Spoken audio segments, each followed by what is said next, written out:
Dans cette vidéo, on va rencontrer 3 types de monteurs vidéo. Le premier type, le monteur temps partiel qui a son boulot à côté et qui fait des beaux compléments de revenus grâce au montage vidéo.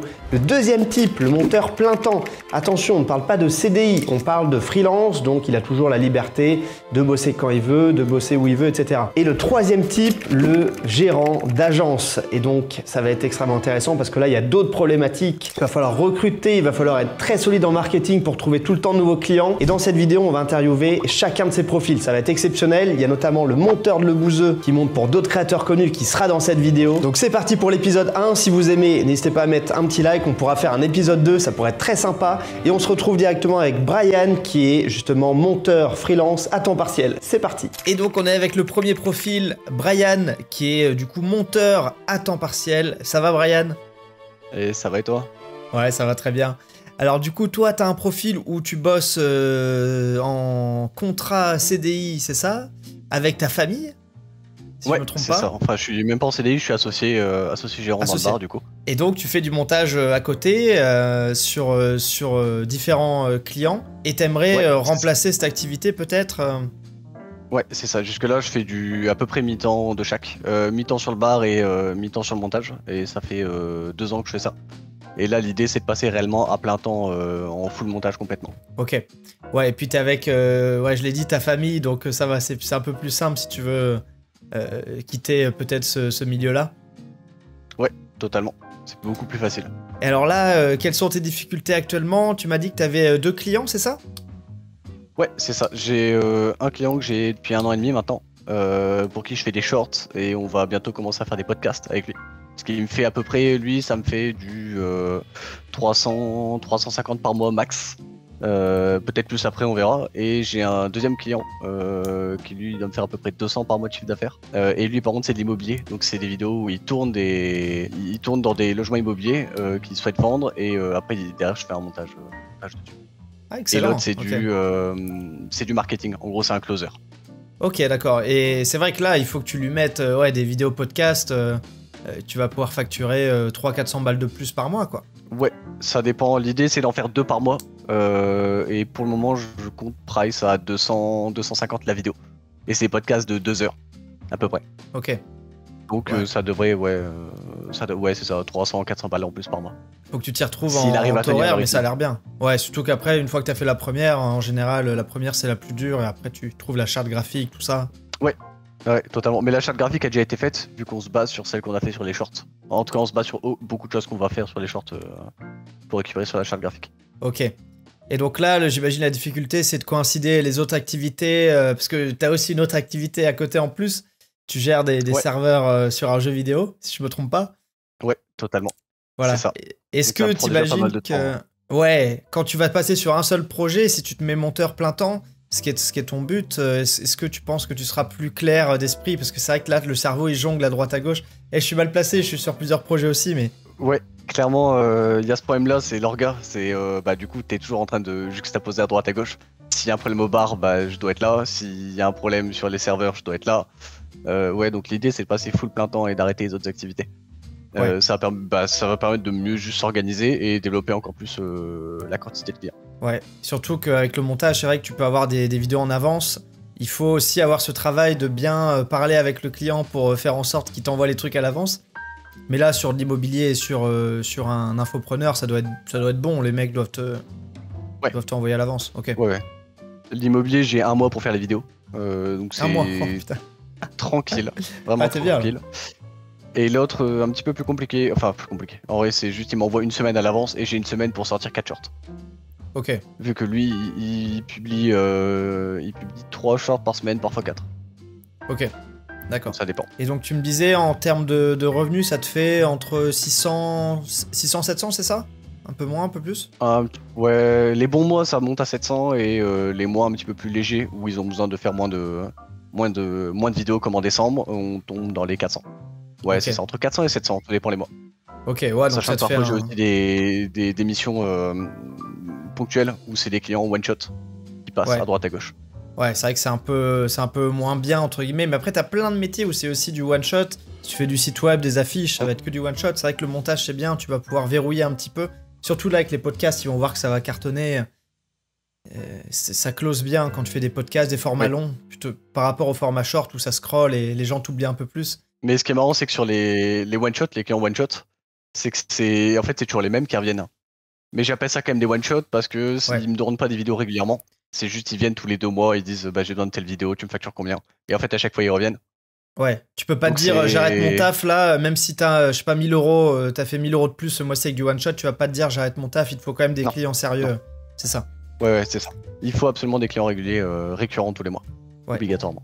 Et là, l'objectif du coup, c'est, tu m'as dit que t'étais un petit peu sur LinkedIn, tu refaisais un peu ton portfolio, c'est quoi l'objectif là? Ça va être de contacter plus de gens? Là, l'idée c'est professionnaliser un petit peu le tout. C'est que pour l'instant c'était assez bateau entre guillemets, assez amateur, et là l'idée c'est de vraiment faire un portfolio sur site internet un peu propre, et à côté de ça de développer le LinkedIn, mais LinkedIn ça prend un temps monstrueux pour juste pour développer le compte et pouvoir faire de la prospection. Et ouais, l'idée derrière c'est d'aller prospecter des clients de manière plus facile, avec un portfolio beaucoup plus construit et des vidéos plus sympas, surtout qu'il date un petit peu celui que j'avais jusque là. Donc il y a beaucoup de nouvelles vidéos à montrer. Impeccable. Et là en démarchage, tu m'as dit que tu démarchais, t'avais peut-être pas trop le temps, ou c'était dur de démarcher avec des mails, peut-être? Ouais, avec les mails c'est un petit peu plus compliqué, mais c'est surtout parce que j'ai pas encore trouvé le rythme de le process en fait, simplement ce que tu expliques. J'ai pas encore réussi à le choper correctement, et ce qui fait que ça me prend plus de temps que ce que font les autres de la format de toute façon. Ouais, faut y aller en mode débile, tu te dis 5-10 par jour, et ouais. C'est ça, et je prends pas trop le temps de le faire, et quand je le fais ça me prend un temps assez conséquent. Mais l'idée c'est d'automatiser également avec du mail track, avec ce genre de choses. Ouais, pour traquer les ouvertures. Mais, ouais. Ok. Et les relances. Ah. Très bien. Et du coup, ce métier-là, qu'est-ce que t'en penses? Les inconvénients, les avantages, qu'est-ce que t'en penses de ce métier de monteur, si t'as envie aujourd'hui de passer plein temps? Inconvénient, honnêtement, j'en vois qu'un seul, c'est l'écran. Le fait que t'as pas de collègues. Non, même pas. C'est juste que t'as pas de collègues. Ouais. T'as pas de collègues tous les jours que tu revois, et les gens avec qui tu communiques, c'est souvent en digital, c'est le principe du métier. C'est ça. Honnêtement, c'est le seul désavantage que je vois, mais quand tu as d'autres activités sportives ou d'autres activités, c'est pas grave, ça compense. Ou tu vois des potes, tu fais des trucs. Mais c'est le seul inconvénient. Ouais, il faut se bouger, c'est clair que même moi, si je bouge pas, je fais rien. Du coup, il faut profiter de cette liberté pour t'inscrire au tennis, sortir, machin. Mais c'est vrai que des fois, t'as envie de rester chez toi aussi, de voir personne peut-être. Ouais, clairement. Et après, avantage, tu l'as dit, hein, mais... Avantage, honnêtement, bah, c'est pas compliqué, c'est de la liberté. Je travaille quand j'ai envie, si je suis motivé. Il y a des moments, j'ai pas la motivation ou je suis pas productif. Je travaille pas. Ouais, tu fais une sieste. Quoi qu'on en dise, je trouve que ça reste quand même un métier assez sécure, dans le sens où trouver des clients qui te payent tous les mois de manière récurrente, c'est pas si compliqué que ça, honnêtement. Les one-shots, c'est pas tant commun que ça. En fait, la plupart des gens cherchent des monteurs tout le temps. Ils cherchent pas un monteur pour une vidéo, c'est rare, c'est très rare. Donc en fait, même niveau sécurité, qui est un point négatif que beaucoup de gens avancent, bah non, pas particulièrement quoi. Donc là, le client, ça fait 1 an et demi que tu l'as, c'est ça? Ouais, donc c'est des bonnes relations. Ça fait 1 an et demi. T'es un peu irremplaçable là, du coup. Là, ouais. Tu connais bien par cœur. Les vidéos que je fais pour lui, c'est même plus lui qui choisit le contenu. Il m'envoie des rushs de 2-3 heures de podcast, de call qu'il a fait avec des clients. Et après, il me dit, écoute, tiens, tu me sors le plus de shorts que tu peux faire dessus, que tu juges intéressant. Ok, il te fait confiance, et après tu lui fais un prix au short. Okay. Ouais, un prix au short. Et là, avec lui, je suis à 25 € le short. Ok, et donc ça te prend... ouais, t'essaies de le faire en 45 minutes, j'imagine? Sachant que t'as la recherche, le dérush, je pense qu'il prend du temps. Trouver les extraits. Ouais. Voilà. Et après, tu le fais en fait, ça peut être très, très varié, mais le montage en lui-même, en 1/2 heure, il est fait. Ça va super vite. Ouais. Ça va super vite. Et c'est la sélection, c'est pour ça. Voilà. Super, Brian. Bah écoute, merci à toi. Je mettrai si jamais quelqu'un cherche monteur talentueux, ton nouveau portfolio et tout, comme ça on pourra voir un petit peu le travail effectué, quoi. Ça marche. Et merci à toi également. Merci Brian pour cet échange, c'était super cool. Maintenant on va passer sur Elliot, monteur plein temps pour des gros créateurs tels que Le Bouzeux, etc. Il va nous révéler les secrets de sa vie de monteur plein temps freelance. C'est parti. Et on attaque avec le deuxième profil, le monteur plein temps. Et je vous ai pas ramené n'importe qui, j'ai ramené Elliot Meitou. Ça va? Salut, j'espère que vous allez bien. Meitou, 21 ans, célibataire. Et monteur à plein temps depuis maintenant 5 ans. 5 ans, ah ouais, t'as commencé tôt, c'est bien. Ouais, en gros, de base, je travaillais depuis chez mes parents. Et du coup, là, depuis 2 ans et demi, j'ai déménagé pour travailler en plein temps dans des locaux. Du coup, là, je suis dans les locaux de Le Bouzeux. Je collabore avec lui depuis 4 ans. Et du coup, maintenant, je suis sur beaucoup de projets, etc. Et puis, tout ça en freelance. Ouais, c'est ça. Et oui, t'as déménagé parce que t'étais à l'étranger, c'est ça avant? En gros, à l'époque, j'habitais au Maroc. Et puis, on m'a proposé de venir habiter sur Rennes. Du coup, j'ai déménagé sur Rennes sur un coup de tête du jour au lendemain. Et maintenant, je suis un pur Rennais breton. T'es fait adopter. Ouais, exactement, ouais. C'est excellent. Donc, comment tu t'es lancé, toi, dans le montage? Tu fais ça depuis que t'es gosse? Non, en soi, moi, j'ai toujours beaucoup aimé le cinéma, les visuels. Et en fait, moi, sur YouTube, j'aimais beaucoup les créateurs Minecraft, des mecs qui faisaient des best-of. Il y avait Koz, Meshway, Neverstay, c'est tous des mecs que je regardais beaucoup à l'époque. Et du coup, je me suis dit, bah, pourquoi pas moi. Du coup, un jour, je me suis lancé, j'ai fait ça pour moi-même, donc j'avais ma propre chaîne YouTube qui marchait plus ou moins bien. Et puis, en fait, moi, j'aimais bien vanner les gens sur Twitter. Du coup, je m'amusais à faire des petits montages sur les gens et ça marchait bien de ouf. Donc, pour le coup, j'ai réussi à me faire une sorte de notoriété sur Twitter. Mon compte a sauté après, mais bon, c'est une passe. Et du coup, au final, après, je me suis dit, vas-y, j'ai envie de changer. Du coup, j'ai commencé à faire des edits sur Fortnite. Du coup, c'est comme ça que j'ai commencé à faire du montage pour des gens parce que j'ai été contacté par des joueurs pro Fortnite. J'ai travaillé pour des mecs comme Yoda, etc., même Solari, des entreprises, des joueurs, etc. Et puis, au fil du temps, on m'a proposé des projets un peu plus IRL parce qu'en fait, les youtubeurs Fortnite faisaient aussi des projets IRL. Ils ont switch, ouais. Comme le Bouzeux d'ailleurs. Exactement, en fait, ça commence souvent comme ça, c'est que les gens font des jeux vidéo et après ils switchent sur des vidéos un peu plus mainstream. Du coup, j'ai commencé à faire ça, ça a commencé à prendre. J'ai été contacté par du coup Boozy, par Webedia, etc. Et maintenant, j'en suis là où j'en suis actuellement. C'est super. Et oui, donc toi, ta grande force, ça a été ton branding. Hein. Tu étais très présent sur... en fait, si tu compares par rapport à la plupart des monteurs qui n'ont pas de branding, pas de réseaux sociaux, toi, juste le fait d'avoir un Twitter, ça t'a permis d'avoir cette client-là. Tous les échanges, je prends sur Twitter. Après, il y a beaucoup de bouche à oreille, dans le sens où moi, j'ai eu le contact de beaucoup de gens via Webedia, envers qui je suis beaucoup reconnaissant, parce que, bah, mine de rien, c'est eux qui ont le monopole sur le YouTube et qui ont les contacts. Et du coup, ils m'ont mis souvent avec des projets de YouTubeurs, ou même j'ai travaillé pour des gens de télé, même des marques, etc. Donc, il y a eu beaucoup de projets divers et variés. Excellent. C'est ça qui est cool du coup avec le milieu que j'ai actuellement, c'est qu'en fait, de base, je suis monteur vidéo pour des gens sur YouTube. Mais maintenant, j'ai fait des TikTok, j'ai même fait des TikTok tu vois, pour Red Bull il y a 2-3 ans. Donc, mine de rien, c'est beaucoup de projets qui... Et ouais, c'est important, voilà, la reconnaissance et le travail, c'est beaucoup d'investissement en termes de temps et de personnalité, dans le sens où c'est dur d'avoir une vie perso quand on fait ce genre de travail. Mais derrière, le kiff, il est cool parce que maintenant, j'ai la possibilité de faire des tournages un peu partout en France. Là, je suis parti sur Marseille pendant un jour, j'ai été tous les frais payés. Et en même temps, j'étais payé pour du cadrage. Donc, mine de rien, ouais, c'est une chance, il faut la saisir. Et puis, c'est un peu un monde d'opportunistes dans le sens où faut essayer de créer son image et de toujours être reconnaissant et de venir au contact des gens et pas hésiter à se présenter quand t'es à un événement, ouais, tu peux pas te vendre, mais faire parler de toi. Et donc, ouais, mine de rien, c'est devenu un peu un business, entre guillemets, en dehors du côté montage. Et je trouve ça important de faire tout ça, quoi. Ouais, c'est cool. Du coup, t'as pas hésité à rencontrer d'autres gens. Les gens sous-estiment un petit peu ce côté, justement, ils comprennent pas trop leur valeur, j'ai l'impression. Il y a beaucoup de jeunes monteurs qui se disent « Ouais, comment je vais pouvoir aider ?» Et en fait, toi, tu le sais, tu bosses avec des créateurs, moi, je suis créateur aussi. Ça change la vie. Moi, tu vois, sur ma chaîne Trappa à l'époque, j'avais pas... Enfin, si, je t'avais sous-traité, je crois, quelques vidéos. Mais si j'avais eu un monteur plein temps, j'aurais sûrement une chaîne aujourd'hui énorme. Donc, tu as une vraie valeur à apporter là-dessus. Ouais, puis mine de rien, tu crées des liens perso avec les gens. Moi, pour le coup, les gens avec qui je travaille actuellement, c'est limite devenu des potes maintenant.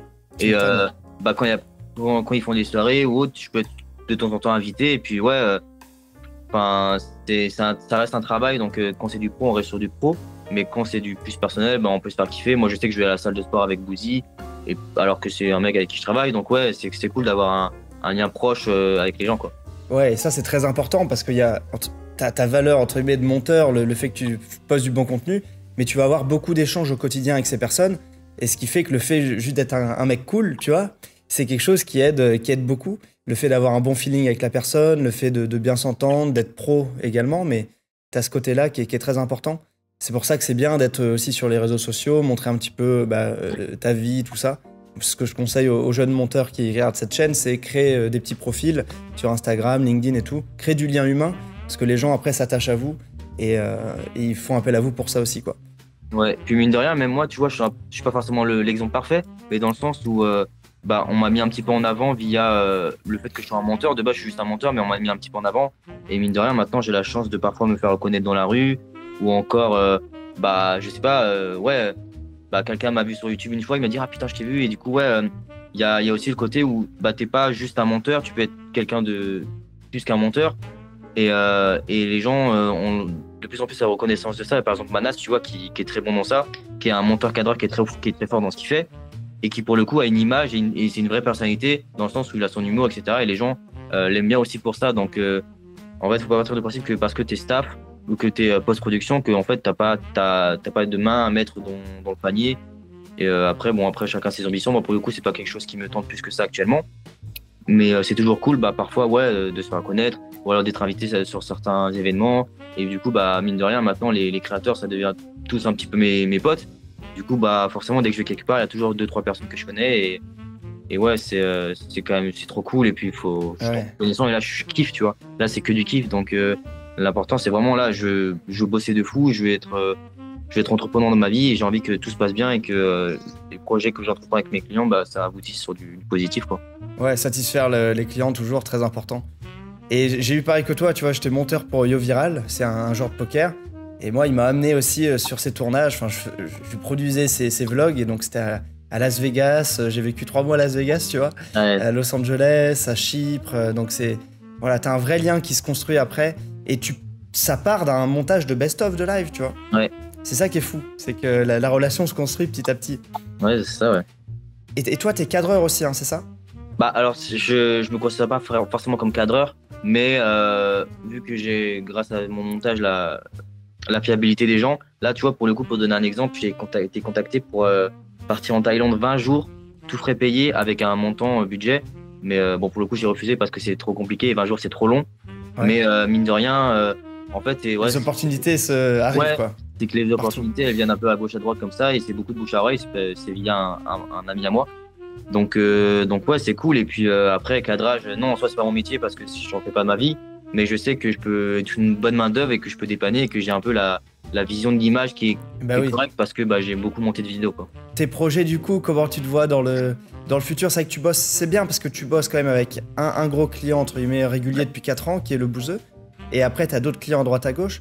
Et quels sont tes projets par la suite? Est-ce que tu veux faire... tu me l'as dit juste avant, mais... Ouais, en gros, moi, je sais que j'aime bien un petit peu suivre les gens que je connais. Du coup, ouais, c'est vrai que, par exemple, si on me propose un jour de bosser dans une agence ou dans une boîte de prod, ça me ferait kiffer. Après, moi, mes objectifs, en soi, j'en ai pas forcément. Tant que je gagne bien ma vie et que j'ai la réussite, entre guillemets, ça me convient. Mais ouais, peut-être dans 5-6 ans, quand j'aurai pris en maturité et que je serai un peu plus adulte... potentiellement faire une boîte de prod, c'est un truc qui me ferait kiffer, avoir mon propre matos, mon propre équipe. Des très grosses caméras, du gros matos. Et du petit, si je peux me permettre. Non, puis mine de rien, c'est cool d'avoir une équipe. Là, je sais que depuis peu, je bosse avec un pote monteur à moi. Du coup, ça me permet parfois de déléguer pour pouvoir prendre plus de projets.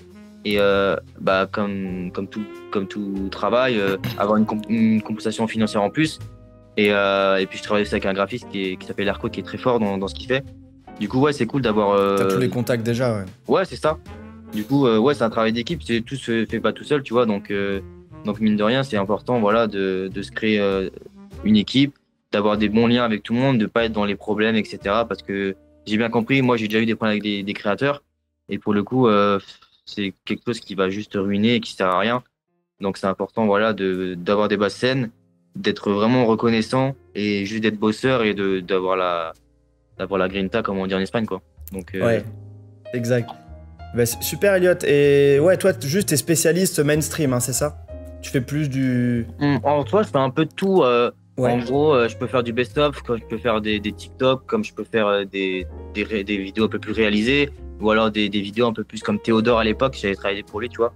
C'est excellent. C'est de la grosse prod avec beaucoup de montage et c'est du rush, tu vois, donc en soi... Un niveau technique assez élevé quand même. Hein, ouais, non, je pense pas non plus être le meilleur dans ça, hein, bien sûr, mais j'ai eu la chance de toucher à beaucoup de choses Donc au final, je sais que j'ai une main qui peut être prise un peu partout. Et même des documentaires ou quoi, c'est des choses que je pourrais monter, j'ai les capacités, putain, je pense. Ouais, t'as l'œil, la vision. Ouais, bah après, c'est avec l'expérience aussi, donc c'est quelque chose qui se crée. Mais ouais, je pense que j'ai une main prise sur tout. Après, ouais, globalement, le truc que je suis le meilleur, je trouve, c'est dans le storytelling d'une vidéo, ou dans le sens où je trouve que je suis bon dans ça. De tout ce qui est vlog et tout, je sais bien créer une ambiance, etc. Ou alors quand c'est une vidéo un peu plus documentaire ou c'est du facecam et le mec parle d'une histoire, créer l'histoire sur l'histoire. Je sais pas si tu vois ce que je veux dire. C'est quelque chose que j'ai beaucoup fait et que je sais que maintenant, bah, c'est plutôt facile pour moi. Et après, bah, il faut avoir juste des idées créatives à chaque fois, d'une DA, etc. Super. Eh ben, Elliot, on te retrouve où si certains veulent passer par toi pour les montages, mettez tes réseaux. Wow. Non, en vrai. Non, toi, tu viens ici, tu vas venir ici. Si vous voulez, bah, j'ai un Twitter ou un Instagram, c'est @make2og. Et ouais, faut pas hésiter à me contacter. Après, je prétends pas être le meilleur dans le domaine, bien sûr. Hein. Mais c'est toujours cool, même de discuter, tu vois, pour le coup. Je discute avec des entrepreneurs et tout, et même si je me considère pas du tout comme ça, bah, c'est cool d'avoir une idée, les idées des gens. Et les feedbacks très importants, se remettre en question, prendre des avis. De toute façon, tout se fait en fonction de tes connaissances, de ton travail et aussi des retours que les gens peuvent te faire pour évoluer. Parce que si tu restes bloqué sur ton idée de base, franchement, tu resteras à ton niveau et ça changera jamais, tu vois. Ouais, il faut toujours se remettre en question. Moi, je dirais que c'est une des qualités principales dans l'entrepreneuriat, c'est pas avoir trop d'ego, se remettre en question, écouter et se faire son propre avis. Parce que parfois, effectivement, on va te dire des trucs, mais t'es pas d'accord. Mais ouais, bien écouter ce qu'on te dit. Prendre des feedbacks, se remettre en question, pour moi c'est important. De toute façon, même, il faut partir du principe que dans tous les milieux, il y a beaucoup de bouche-oreille qui se fait. Et en fait, si tu fais la merde une fois, 2 fois, 3 fois, il y en a un qui va parler de toi, qui va parler de lui. Et en fait, ça va faire un effet reverb, dans le sens où en fait, tout le monde aura des échos sur toi et tu auras juste une image de merde. Et j'en connais plein qui ont des images horribles, mais parce qu'en fait, ils ont fait une erreur de dans le mainstream, ouais. Et après, bah ouais, t'as l'image et ça décolle pas. Donc, c'est important de faire attention à son image. De jamais critiquer les gens, de toujours être bon et reconnaissant. Et moi, je sais que j'essaie toujours de mettre un point pris sur ça. Bon, bah super, Elliot. C'est un plaisir de t'avoir eu. J'espère qu'on se captera bientôt, que ce soit à Rennes ou à Malte. Et puis, je mets effectivement tes réseaux sociaux si certains veulent échanger avec toi, prendre des petits conseils ou échanger, ou même commander des montages. Je mets tes réseaux dans la description et on se retrouve très vite. Ciao. Ciao Elliot. Ciao, ciao. Merci Elliot pour cet échange, c'était très très cool. D'ailleurs, on a continué l'appel après et je lui ai proposé de faire des coachings pour les membres de Montage Guépard. Donc il fera des reviews de montage pour tous les membres de l'accompagnement Montage Guépard, c'est super cool. Donc toutes les semaines, Elliot va faire 2 heures de coaching pour les membres de Montage Guépard. J'ai bien fait de faire la petite interview, c'était pas prévu, mais il faut créer les opportunités. On va attaquer avec le 3e profil qui est super sympa aussi, Loan, qui est responsable d'une agence de montage. Il bosse avec son frère, vous allez découvrir ça, c'est exceptionnel. On attaque. Eh bien, on est avec Loan qui a une agence avec son frère et ils ont 2 monteurs en plus, donc ils sont 4 dans cette agence. Bah, salut Loan, tu peux te présenter rapidement? Yes, bah merci pour l'invitation. Donc moi c'est Loan, du coup j'ai cofondé avec mon frère l'agence Grab et c'est une agence spécialisée du coup dans le montage vidéo de publicité en ligne pour les infopreneurs. Donc ça va être tous les ceux qui ont du coaching, de la formation en ligne, tout ça. Bah nous on les met en avant à travers des ads et voilà. Donc vertical et horizontal. Plus vertical, de vertical peut-être. Bah, pour l'instant, on a eu plus de vertical, mais donc faut savoir que nous, on est au tout début de l'agence. Donc, pour l'instant, plus de vertical, ouais. Ça va être plus sur des reels sponsorisés et puis du meta ads, quoi. Et ouais, des vidéos importantes parce que après, voilà, les gens peuvent dépenser 1000, 10 000, 20 000 euros sur certaines pubs qui marchent bien, qui vont redépenser pour que ça tourne en boucle. Ouais, c'est pour ça aussi un peu que nous, on s'est spécialisé là-dedans, c'est que les ads, c'est vraiment des vidéos qui sont importantes pour les infopreneurs, quoi. C'est clair. Ouais. C'est clair. Et c'est ce que j'invite justement à tous les monteurs, tu vois, qui regardent cette chaîne, c'est intéressez-vous à l'écosystème pour bien comprendre où est le besoin et pas forcément, voilà, bosser pour des très gros youtubeurs, mais comprendre cet écosystème, les infopreneurs, les pubs, les agences de media buying, tout ça. Yeah, c'est exactement. C'est très important. Ouais. Et alors vous, du coup, ce qui est bien, c'est que t'es avec ton frère, du coup, c'est une aventure vraiment, je trouve, sympa. Vous habitez pas loin, j'imagine? On est colocataire, donc on est vraiment, il est en face de moi. Ah, excellent. On est sur le même bureau et bah, c'est vrai que ça arrange beaucoup. On est chacun un peu spécialisé dans plusieurs domaines, donc ça permet de couvrir encore plus de voies. Et par exemple, rien que sur la communication, bah moi je m'occupe plus de la partie Instagram, lui il s'occupe plus de LinkedIn, et ça permet de partager les tâches, et c'est clair que c'est beaucoup plus facile, ouais. Et ouais. Et du coup, qu'est-ce qui change? Parce que vous étiez tous les deux monteurs plein temps avant. Qu'est-ce qui change dans ce côté agent? C'est la prospection, j'imagine que c'est du coup illimité. Parce que quand t'as 2 clients, par exemple 1500 € chacun, bah voilà, t'es plein temps, 3000 €. Mais là, du coup, t'as la partie prospection, plus de storytelling, plus de contenu sur les réseaux. Ouais, il y a plusieurs parties qui changent. Des parties déjà qu'on s'y attendait pas. Notamment, en fait, quand tu crées une agence, t'es plus que créateur. En fait, tu fais plein de choses. Tu fais du marketing, tu fais, je sais pas, tu gères tes réseaux. T'es monteur aussi, tu deviens dirigeant, tu dois aussi gérer les former les mecs qui sont avec toi. Voilà, exactement. Ça, c'est ouais. Superviser. T'as le recrutement aussi, donc nous, c'est plutôt bien passé, mais tout ça, c'est des trucs. À l'origine, tu te rends pas trop compte, mais au final, tu commences à avoir plein de casquettes parce que t'as plein de choses à faire en fait. Ouais. Et c'est vrai que quand tu commences, tu peux trouver un ou 2 clients un peu par chance, par tes contacts. Mais c'est vrai que là, du coup, pour toi, la plus grosse difficulté maintenant, c'est cette partie marketing ou peut-être cette partie former les gens avec qui tu sous-traites. C'est quoi pour toi le plus complexe pour passer de plein temps à agence? Ouais, nous, ce qu'on a fait du coup avec les freelances qu'on a recrutés, parce que du coup, nous, c'est des freelances qu'on recrute. On a préparé des petites formations en interne, donc j'ai préparé des formations par rapport à ce que je veux. Je leur ai préparé aussi des bibliothèques de B-roll, etc., des sound design, du sound effect plutôt, etc. Donc ça, pour le coup, c'est assez simple. On est assez organisé sur cette partie-là. Ah, c'est important. Le truc là, ça va être plutôt le marketing, je pense. Et nous, on aimerait aussi fonctionner après au bouche à oreille. Tu vois, je pense que c'est un milieu où les gens se connaissent beaucoup. Ouais. Et puis, s'il y en a un qui est satisfait, il peut en parler à son pote, etc. Et nous, après, on va axer. Là, après, on est au début, mais on va axer aussi beaucoup de prospection via les réseaux sociaux, quoi. Ouais, beau storytelling. Et puis, vous êtes. L'histoire est belle, en fait. Vous êtes vous êtes à 2 avec ton frère. Donc, c'est vrai que ça met en confiance quand on se dit, c'est 2 frères motivés. Ouais, et puis on se connaît du coup par cœur, quoi. Donc, tu m'étonnes. Donc, c'est vrai que c'est un petit avantage. Ouais. Super. Quels sont du coup vos objectifs avec l'agence en termes de chiffres? À combien vous faites actuellement, si tu peux en parler? Et est-ce que vous avez une vision? Est-ce que vous avez vraiment la structure? Vous visualisez dans le futur, quoi? Ouais, carrément. Déjà, je pense que c'est important de se fixer des objectifs. Même si on les atteint pas, ça permet de rester focus. Nous, on a établi des objectifs pour l'instant jusqu'à 6 mois. Donc le premier mois, donc là on est sur le premier mois, ça va être le mois de janvier. Sur le mois de janvier, on aimerait avoir les 10 premiers clients.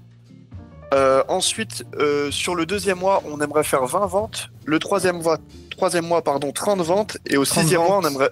Ouais, régulière, tu veux dire 30 contrats mensuels? Voilà, sur le mois, ouais. Ok. Ouais. Et régulier, non, enfin, c'est pas du... ça peut être du one-shot aussi. Ouais, ça peut être du one-shot, ouais. Et donc, au 6e mois, ce serait faire plus de 100 ventes. Et 100 ventes avec le panier qu'on a, ça ferait 20 000 € de chiffre d'affaires. Ok, ouais, c'est atteignable assez facilement, parce qu'en gros, vous êtes 4. C'est ce qu'on s'est fixé, donc nous, en tout cas, on a tout donné, et puis on verra. Hein. Ouais, super, frérot. Super. Et puis, vous avez, tout s'auto-alimente, c'est-à-dire qu'après, tu alimentes tes réseaux, ce qui fait que tu trouves plus facilement des freelances. Ils sont motivés pour bosser avec toi direct parce qu'ils ont vu un peu à quoi ressemblait la boîte. Donc tout est corrélé, quoi. Le bouche-oreille après qui a marché. Moi, je poste un petit peu les backstage sur mon compte Insta où j'essaie de faire un petit build-in public, où j'essaie de montrer un peu ce qui se passe, l'envers du décor un petit peu de l'agence. Très important, ouais. Très important. Ça crée du lien, les gens s'attachent. Ça peut créer du lien, de l'authenticité, et je pense que c'est important. Ouais. Et même si ça fait très peu de vues, tu vois, parce que c'est vrai que les gens comparent tout le temps avec des gros créateurs, mais moi j'ai été gros créateur, je faisais 100, 200, 300 000 vues par vidéo, mais j'avais pas l'impact, tu vois, je vendais rien derrière, donc là même si tu fais 100 vues sur LinkedIn, c'est excellent. Ouais, carrément, si c'est 100 vues qualifiées, c'est sûr. Top, Loan, écoute, où c'est qu'on peut vous retrouver avec ton frère? C'est l'agence Grab? Ouais, donc le site, donc si ça vous intéresse, c'est grab avec 2B, donc grabb.fr. Et sur les réseaux sociaux, donc LinkedIn, vous pouvez retrouver sous le nom de Gewen, donc G-U-E-W-E-N. Et moi, c'est Lohan du coup sur Instagram. Et mon profil, c'est Lohan Lab. Voilà. Super. Bah, peut-être que les gens pourront s'inspirer un peu de ce que vous faites. Ça peut inspirer, si certains veulent lancer une agence, ça peut voilà, un peu inspirer les gens. Carrément. Super frérot. Et ben très vite. Merci, merci toi pour l'invitation et à plus tard alors. Ciao, à bientôt. Salut, ciao. Merci Lohan pour cet échange et bon courage à toi et à Gewen justement pour votre agence. Ça s'annonce très très bien. Le montage vidéo, on le sait, hein, voilà, tout le monde regarde tout le temps des vidéos, donc ça explose. Les gens ont besoin de monteurs et comme vous le savez, il n'y a pas d'école hein, justement de montage vidéo pour les réseaux sociaux. Il y a des formations en ligne, mais les grandes écoles, c'est du cinéma, etc.